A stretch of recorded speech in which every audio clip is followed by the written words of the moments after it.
At the mall, my 11-year-old clutched my hand and said, "Mom, quickly behind that pillar," she murmured. "Don't move." I stole a glance and froze in horror, because my mother-in-law was... Wait, what? I stayed silent and took action. The next morning, they went pale. Black Friday at the Mall of America is loud in a very specific way. Shopping bags slapping knees, kids whining. The air smelling like pretzels and perfume. Lily's fingers locked around mine. So hard her knuckles went white. She pulled me behind a fake marble pillar near the rotunda and whispered, "Don't move." I leaned just enough to see what she saw, and my brain tripped over itself. Ethan, my husband, walking like he owned the place. And Doris, his frail mom, balanced on heels like she'd worn them her whole life. She wasn't clutching a cane. She wasn't shuffling. She had a glossy blowout, a fitted coat, and she laughed, actually laughed, while Ethan held her elbow like they were on a date. Lily's breath ticked fast against my sleeve. "That's her," she said, voice tight. I didn't answer because my throat was doing something stubborn. Ethan had texted me that morning, taking Mom to the clinic. Doris had spent last night confused on our couch, asking Lily the same question 3 times. And now she was striding past Sephora, like nothing was wrong. I squeezed Lily's hand once. Twice, a code for stay with me. The lie walked by in heels. I kept us tucked behind the pillar as Ethan and Doris, if that was Doris, moved with the crowd toward the jewelry wing. Lily tried to peek again, and I caught her shoulder gently. Eyes down. I whispered. She nodded, but her face was flushed with that particular anger kids get when adults treat them like furniture. Ethan stopped at a kiosk with velvet trays and leaned in close, smiling. The woman beside him lifted her wrist and turned it under the lights like she'd done it 1,000 times. A sales associate pulled out a loop. Ethan's shoulders relaxed like a man who'd finally found something that worked. The woman's hand flashed as she pointed, and I saw a manicure so fresh it looked wet. Doris, in our house, claimed she couldn't stand the smell of nail polish. Ethan tapped his phone screen, and the associate's posture changed, more attentive, more careful. Lily swallowed hard. "Mom," she murmured. "Why is he here with her?" I didn't answer out loud. I watched Ethan tuck something small into his pocket. Maybe a business card, maybe a receipt, then guide her toward Nordstrom with his palm at her lower back. That touch wasn't for someone's mother. I turned Lily so her face was hidden by my coat, and we moved with the crowd in the opposite direction. He wasn't just lying. He was shopping. We didn't run. Running makes you visible. I walked Lily through the food court like we belonged there, ordered a bottle of water we didn't drink, and found a corner table behind a stanchion. Lily's eyes stayed glued to the entrances like she expected Ethan to pop out and catch us. "Talk to me," I said softly. She kept her voice low. "Grandma Doris told me not to tell you something," she said, and the words came out clipped like she practiced them. "Last week, when you were at work, she said someone was coming over, and if you asked, I should say nobody came." My stomach tightened. "What lady?" Lily shook her head. "I didn't see." Ethan took me to my room and said it was adult stuff. Then Doris said I should call her grandma louder, like I wasn't doing it right. Lily's eyes flicked down at my hands. She grabbed my wrist. She added, like she hated herself for saying it, not hard enough to bruise, but hard enough to make a point. I set my palm over Lily's. "You did nothing wrong." I said nothing. Her shoulders dropped a fraction. Then she looked up and said, "And she can walk." I saw her in the garage. She walked like a normal person. My kid had been carrying that alone. The drive down the parking ramp felt like descending into a quieter kind of noise. Lily stared out the window at the concrete walls scrolling by, and my phone buzzed on the console. "Ethan, clinic is running late. Mom's confused. Don't worry." I didn't respond right away. I pulled into a spot, turned off the engine, and looked at Lily. "We're going to do exactly what we always do." I told her, "We're going home. You're going to eat. You're going to do your homework. And you're going to let me be the adult." She nodded, but she didn't look relieved. She looked like she was waiting for the next hit. At home, Ethan didn't come back until after dark, carrying a pharmacy bag like a prop. "Rough day," he sighed, dropping a kiss on my cheek that didn't land right. From the couch, Doris's thin voice floated out, sweet as syrup. "Megan, honey, did I already meet you today?" Ethan shot me a look that said, "Play along." I did. After Lily went to bed, I found a stack of papers on the kitchen counter with a sticky note in Ethan's handwriting. Signed so I can help with Mom's care. It wasn't for Mom's care. It was a power of attorney packet with blank signature lines. I slid it into my work bag without making a sound. That was the moment I got quiet. A week earlier, my life had been measured in due dates and receipts. I'd sit at the kitchen table after Lily fell asleep, laptop open, bills spread out in neat piles like I could control them by sorting. Ethan would hover behind me, rubbing his neck, practicing the same tired lines. "I'm trying, Meg. The job market's brutal." He always said brutal, like it was a weather report. I'd ask, "Where'd you apply today?" And he'd answer with fog. "A few places, some leads. I've got a call." Meanwhile, the mortgage went through because I paid it. Lily's orthodontist appointment happened because I scheduled it. Doris's care became my third job because Ethan swore she couldn't be alone. "She's declining," he'd say, eyes shiny. "Please, just until I'm working again." One night, I pointed at the spreadsheet and said, "We are down to one real paycheck." Ethan's face tightened for half a second. "We have assets," he said quickly. "We're not poor." Then he glanced toward the hall closet where the safe lived. He didn't say the word, but it hung between us. He'd started counting what wasn't his. Doris arrived with a walker and a suitcase, wearing oversized sweaters and that helpless smile that made people soften on instinct. I'd only met Ethan's mom a handful of times. She lived out of state, so I had no reason to doubt the woman who showed up at our door. The first day, she forgot Lily's name twice, and Lily was polite anyway. The second day, Doris insisted Lily fetch her water, then complained it was too cold. Ethan patted Doris's shoulder, sighing like a saint. "She doesn't mean it," he told Lily loud enough for me to hear. "Her brain is slipping." But slipping brains don't track household power. Doris did. She asked where we kept our spare keys. She asked if Lily had chores like a real family. She corrected how Lily set the table and told her, "In this family, we show respect." One afternoon, Lily came into the kitchen with her lips pressed tight and whispered. She went in my room. I walked to Lily's doorway and saw her dresser drawers slightly open. Doris sat on the couch, hands folded, staring at the TV like she'd been there all day. "Did you go into Lily's room?" I asked. Doris blinked slowly. "Did I?" she said, then looked at Ethan. Ethan stepped in front of her like a shield. "Me. Don't interrogate her," he snapped, then softened instantly. "She gets confused." Confused people don't test boundaries that cleanly. The bracelet entered our house in a slim black box with a lawyer's letter attached. It wasn't jewelry to me. It was a promise. Lily's biological dad had died when she was little, and his family had money they kept behind words like trust, fiduciary, and discretion. The bracelet, antique heavy, set with stones that caught light like ice, was one of the few tangible pieces Lily would ever touch.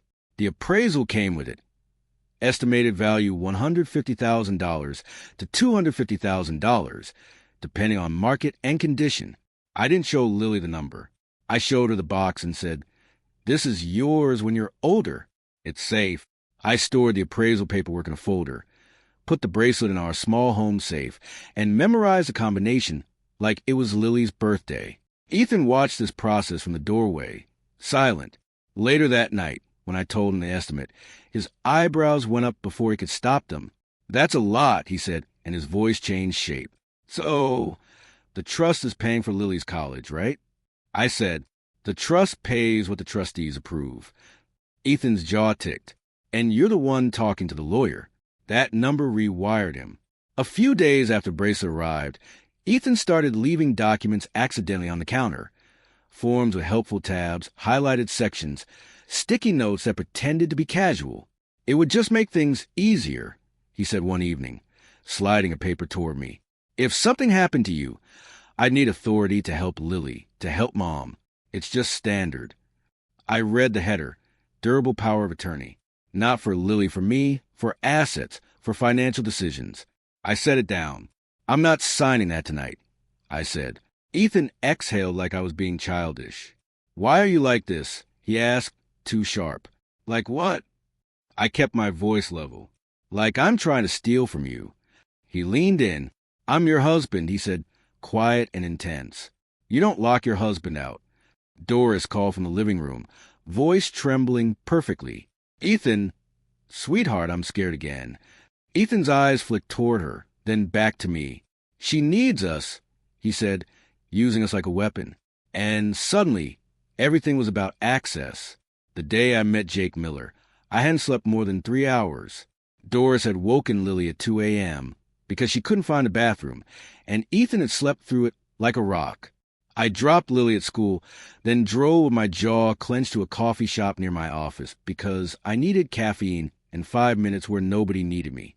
That's when someone said my name like it mattered. Megan. I turned and saw a man in a plain jacket, short hair, familiar eyes. Jake. We'd gone to the same high school back when my biggest problem was a chemistry test. He smiled, then flashed a badge only after he realized I was staring at his belt out of habit. Detective now, he said. I'm in Bloomington most days. I gave a tired laugh that didn't reach my face. Congratulations, I said. He studied me for half a second. You okay? He asked, not casual. I hesitated, then said the smallest true thing. Something feels off at home. Jake didn't pry. He slid a card across the table. If you ever need to talk through something, just reality check it, call me, he said. My phone buzzed. Then a notification from our door sensor. Front door opened. I hadn't told anyone my schedule had shifted. My day just changed lanes. I drove home fast, but not recklessly, because Lily needed a mom, not a headline. When I pulled into the driveway, my first clue wasn't broken glass. It was silence. Our porch light was off even though I'd left it on. The front door wasn't wide open. It was unlatched like someone had closed it softly behind them. I stepped inside and smelled something sharp, like cold air and disturbed dust. Hello. I called, keeping my voice normal. No answer. The living room looked almost right, but the throw blanket was on the floor and the side table drawer was cracked open. I walked the hallway and saw Lily's bedroom door ajar. Her closet light was on. My hand stayed steady as I shut her door again. In the kitchen, a chair was pushed back an odd angle and my work bag, where I'd hidden Ethan's paperwork, was tipped over, papers peeking out like a tongue. I crouched, slid the documents back inside, and stood. I didn't shout for Ethan. I didn't call Doris's name. I went straight to the hall closet where the safe lived, behind a row of boring storage bins. The bins had been moved, not far, just enough to tell me someone had been there. Someone had been careful in my house. I knelt in front of the safe and spun the dial with fingers that felt too cold. The door swung open. The black bracelet box was still inside, and for half a second, my lungs worked again. Then I saw the empty space beneath it where my folder should have been. The appraisal packet, my proof, my paper trail, was gone. I checked the box anyway. The bracelet wasn't there, just tissue paper shaped like a cruel joke. I sat back on my heels, not crying, not shaking, just recalculating. My phone was in my hand before I decided to pick it up. I called Ethan. He answered on the second ring, cheerful.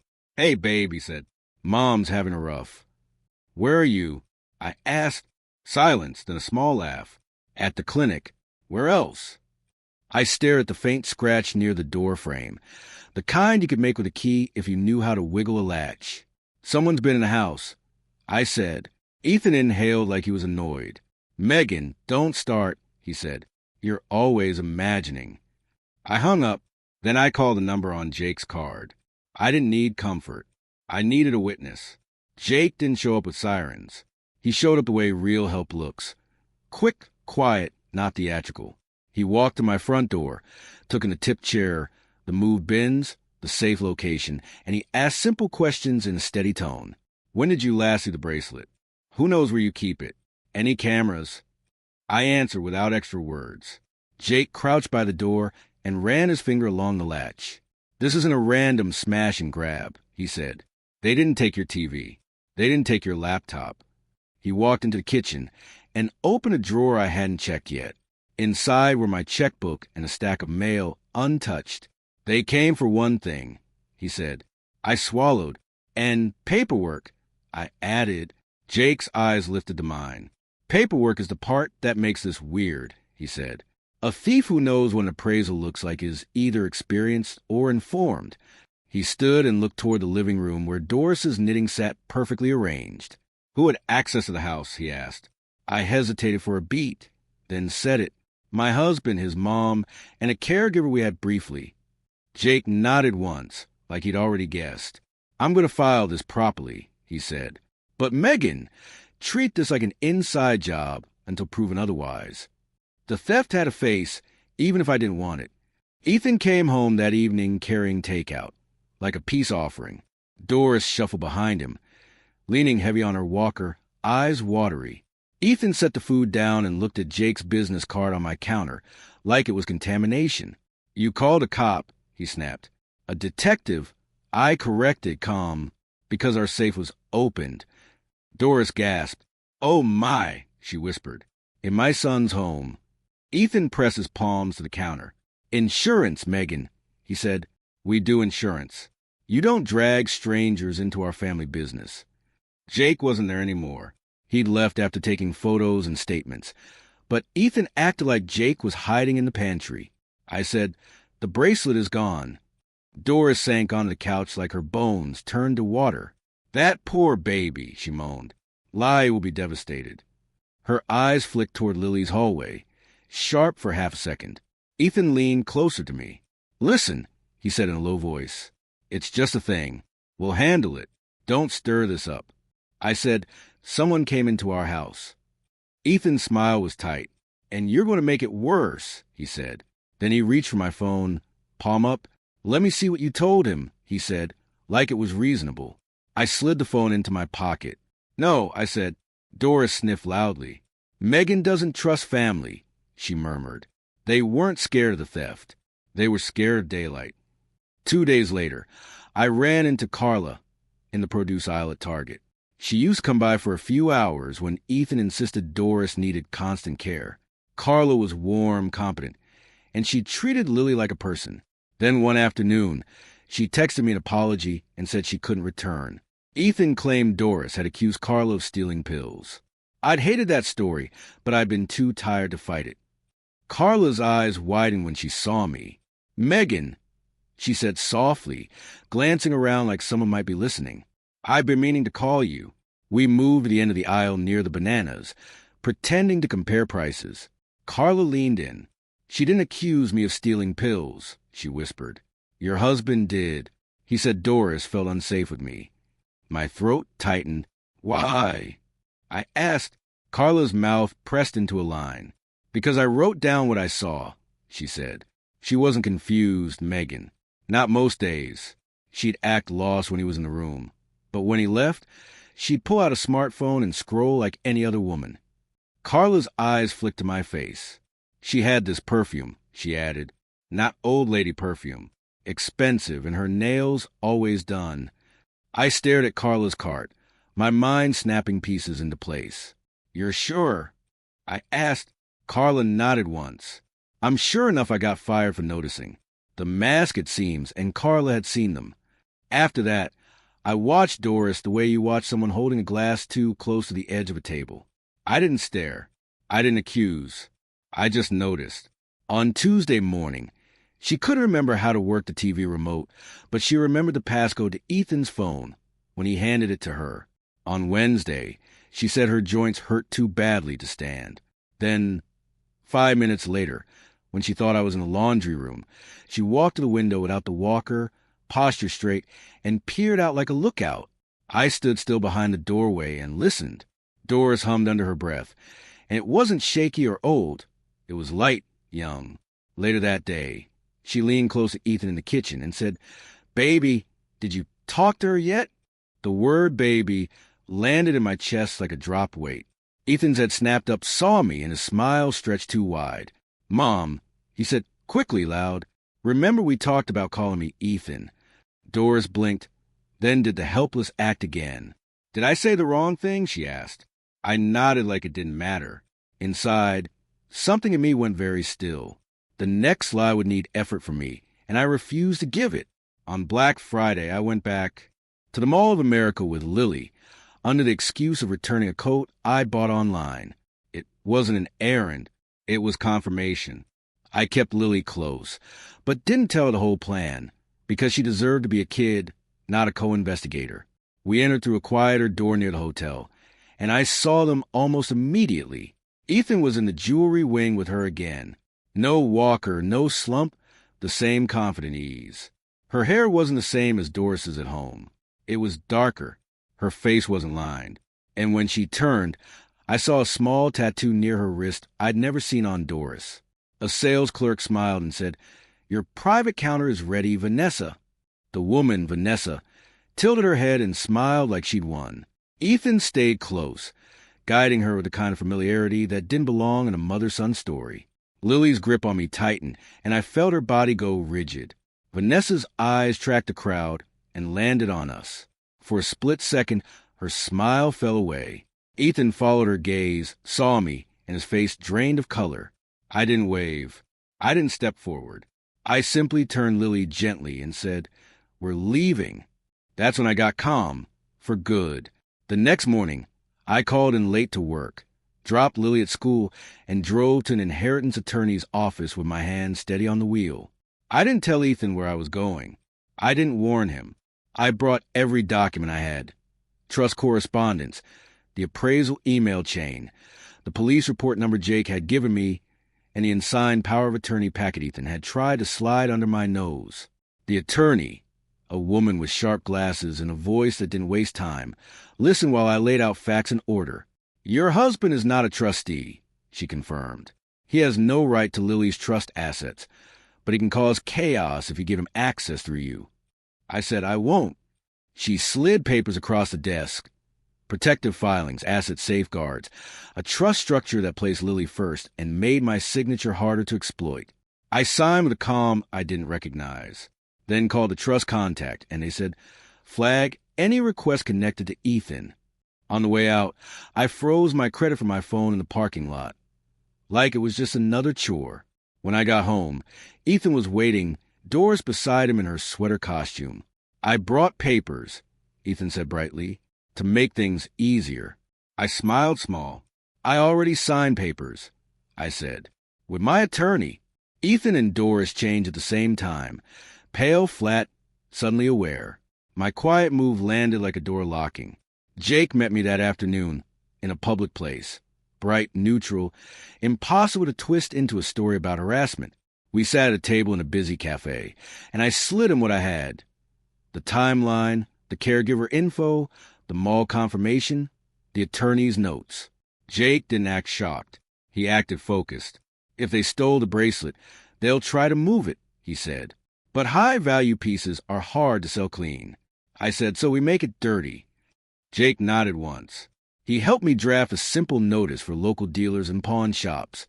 No dramatics, just a stolen item report number and a description.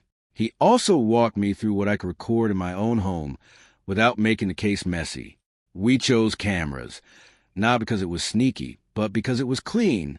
I installed 2 small ones myself, one facing the hallway, one angled toward the closet where the safe lived. Nothing hidden in bedrooms. Nothing creepy. Then I did the part that felt like swallowing glass. I baited them. I called Ethan on speaker and said, "I'm meeting about Lily's assets. There's another appraisal file I need to locate." I let a pause hang. Ethan's voice sharpened. "Another?" he asked too fast. I said, "It's paperwork. Don't worry." He worried anyway. That evening, I made dinner like usual. Lily did math at the table, and I kept the house boring on purpose. Ethan hovered around the cabinets, pretending to help, asking questions he didn't need answered. "So, what did the lawyer say?" he asked. "Casual," I said. She said, "Lily's trust is protected." Ethan smiled like a man forcing his face into the right shape. "Good," he said. Then Doris drifted in, wrapped in a blanket like a costume, and peered at Lily's homework. "Numbers are hard," she sighed. Lily didn't respond. After Lily went upstairs, Ethan tried again. "Let me see the documents," he said, tone firm. "I'm your husband." I said, "No." He leaned closer. If you don't trust me, he murmured, what are we even doing? I held his gaze. Keeping Lily safe, I said, a shadow across his face. Quick and ugly. Doris's voice floated from the couch, too bright. Megan, honey, I'm hungry, she called. Ethan snapped into soft mode instantly. I'll get you something, Mom. Doris, Vanessa, watched me over the blanket, and I watched her back without blinking. They were going to move soon. I could feel it. The next day, I created the opportunity without announcing it. I told Ethan I needed to pick up Lily early for a school appointment, and that I'd be gone for an hour. That wasn't true. Lily stayed at school safe because I'd already updated her pickup list and password with the office. Quiet, practical steps. I left the house, drove around the block, and parked where I could see my front walk without being obvious. Ethan, Jake said, we need to talk about a theft and a stolen item. 20 minutes passed. 30. Then the front door opened slow. Ethan stepped out, looked down the street like he was checking for witnesses, and waved. A car pulled up, and Vanessa got out, wearing Doris's cardigan like a disguise she was tired of. She moved fast, no limp at all. They went inside together. On the camera feed, I watched them head straight to the hall closet. Ethan yanked bins aside with practiced hands. Vanessa hissed. Hurry, Ethan replied. I know where she keeps it. Then Vanessa said, clear as day, the buyer won't wait forever. Ethan laughed under his breath. Once we have it, he said, she can't do anything. Vanessa opened the safe with a speed that made my skin crawl. Where's the folder? She snapped. Ethan's voice went tight. She moved it. They tore through drawers anyway. Angry, sloppy, and that's when they talked themselves into handcuffs. Jake didn't kick down my door. He coordinated like a professional, because he is one. When Ethan and Vanessa came back out, empty-handed but buzzing with frustration, they froze at the curb. Jake stepped forward with 2 uniformed officers, calm and direct. Ethan, Jake said, we need to talk about a burglary and a stolen item. Ethan's mouth opened, then closed. Vanessa's eyes widened, and she tried to fold into the Doris character. Officer, she wheezed, I don't understand. I'm just his mother. Jake's gaze didn't shift. Your name is Vanessa, he said evenly. We have video and audio of you discussing a buyer. Vanessa's face changed, anger flickering through the fake weakness. This is insane, she snapped, voice suddenly young and sharp. Ethan took a step back like he might run. One officer gently redirected him with a hand at his elbow. Ethan looked at me then. I had walked up and stood beside Jake, not shaking, not crying. Megan, Ethan said, pleading fast, tell them this is a misunderstanding. I stared at him and said, you broke into my safe and stole from Lily. The words sounded plain, because they were plain. His story died in public. By the time Lily got home, Ethan was gone, and the house felt like a place that belonged to me again. I told her only what she needed. Ethan made choices that aren't safe. He won't be here. Lily sat very still on the couch, then nodded once like she'd already been bracing for it. The next day, I changed the locks myself with a kit from the hardware store, screws biting clean into the door frame. I canceled the spare code on the garage keypad and collected every emergency key Ethan had scattered around. Jake helped me file for a protective order, not as a dramatic gesture, but as a practical boundary with consequences. Then the second front hit. My phone pinged with fraud alert, an attempted large purchase on our old joint card at an electronics store. I didn't call Ethan. I didn't argue. I tapped decline, called the bank, and shut the card down. Within an hour, there was another attempt, this time at an online cash transfer service. The pattern was frantic, like a man realizing the exits were closing. I opened a family group chat, Ethan's sister, his aunt, anyone who might check on Doris, and wrote one factual text. Ethan and Vanessa are not allowed at my home or Lily's school. Please do not share a location. No emojis, no anger, just a line. He tried money next and hit a wall. A week later, a jewelry dealer called the number on the stolen item notice. We got an inquiry about a bracelet that matches your description. He said, cautious. We haven't bought it. We wanted to verify. I thanked him and forwarded the information to Jake. The bracelet surfaced the way stolen things often do. not through a dramatic reveal, but through a paper trail and a person who didn't want trouble. When Jake handed me the evidence bag at the station, I didn't open it right away. I asked him, "Is it really back?" Jake nodded. "It's back," he said. I drove home and opened the bag at my kitchen table with Lily beside me. The bracelet caught the light exactly the same. Heavy, cold, and real. Lily didn't touch it. She just stared, then whispered, "So it wasn't my fault." I set the bracelet back in the box and slid it toward her. "It was never your fault," I said. I filed for divorce the same week, and my attorney moved quickly to protect Lily's trust from any attempt at interference. Vanessa tried calling from an unknown number once. I blocked it without listening. Safety is built from small, firm moves. A few months later, our life looked ordinary from the outside, which was a point. Lily and I moved into a smaller place with bright windows and neighbors who minded their business. I kept my routines tight. School pickup passwords, credit monitoring, doors locked the same way every night. The bracelet stayed in a safe deposit box under Lily's name, handled through the trust the way it should have been all along.